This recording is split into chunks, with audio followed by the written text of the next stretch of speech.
अस्सलाम वालेकुम नाज़रीन, क्या आपने कभी सोचा है कि इंसान की ज़िंदगी में कामयाबी और खुशहाली आने से पहले उसे कुछ मुश्किलात का सामना क्यों करना पड़ता है।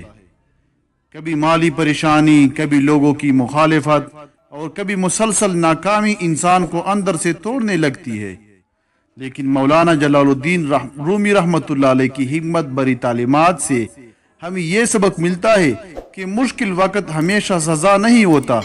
कभी यही मुश्किल वक़्त इंसान को आने वाली कामयाबी के लिए तैयार कर रहा होता है। आज की वीडियो में हम ऐसी 3 तकलीफों की बात करेंगे जिन्हें कामयाबी की राह में सब्र के साथ बर्दाश्त करना पड़ सकता है। पहली तकलीफ, माली मुश्किलात।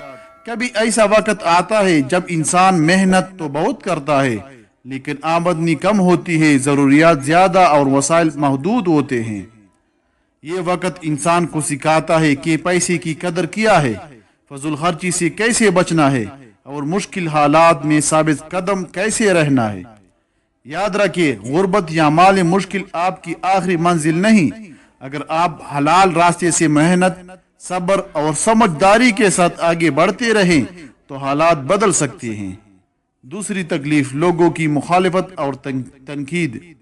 जब आप अपनी जिंदगी में कुछ नया करने की कोशिश करते हैं तो मुमकिन है कुछ लोग आपका मजाक उड़ाएं, आपको नाकाम कहें या आपकी हौसला शिकनी करें। लेकिन हर आवाज को दिल पर लेना जरूरी नहीं।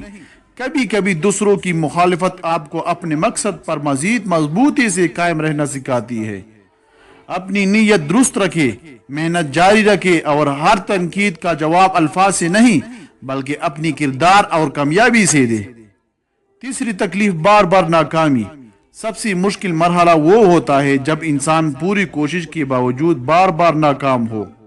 लेकिन नाकामी का मतलब ये नहीं कि आप कभी कामयाब नहीं होंगे। कभी नाकामी हमें वो सबक सिखाती है जो कामयाबी हमें कभी नहीं सिखा सकती। अगर एक रास्ता बंद हो जाए तो अपनी गलती को समझे, तरीका बदले और दोबारा कोशिश करे। नाज़रीन, याद रखिए, मुश्किल वक़्त में सब्र, अच्छे वक़्त में शुक्र और हर हाल में हलाल मेहनत इंसान को मजबूत बनाती है। अगर आज आप भी किसी मुश्किल से गुजर रहे हैं तो खुद को कमजोर ना समझे। शायद ये वक़्त आपको एक बेहतरीन मुस्तकबिल के लिए तैयार कर रहा हो। वीडियो पसंद आए तो लाइक करें, चैनल को सब्सक्राइब करें और कमेंट में ज़रूर लिखिए, मैं हिम्मत नहीं हारूंगा। अल्लाह ताला हम सब के लिए आसानियाँ, बरकत और हलाल रिज़्क़ अता फरमाए। आमीन।